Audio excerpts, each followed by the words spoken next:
amigos, jelikož se blíží Vánoce, tak i Torrevieja má svoji vánoční výzdobu a krásný Betlém. A já vám přeju krásný Vánoce a štědrý den.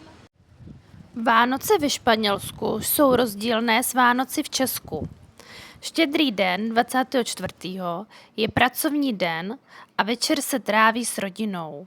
Ale na dárky si většina španělských dětí musí počkat až do 6. ledna do 3 králů. 25. je volno a lidé ho tráví s rodinou a kamarády, kdy mlsají vánoční sladkosti, například turon, to je turecký med, a nebo se sejdou na pláži, kde oslavují svátek. 28.12. je svátek mláďátek a je to něco jako náš apríl český. No a pak je 5. ledna, to se koná velký průvod 3 králů, kdy 3 králové rozdávají kokínka dětem v průvodu. Nejdůležitější den Vánoc je 6. ledna na 3 krále, kdy se děti ráno probudí a najdou dárečky.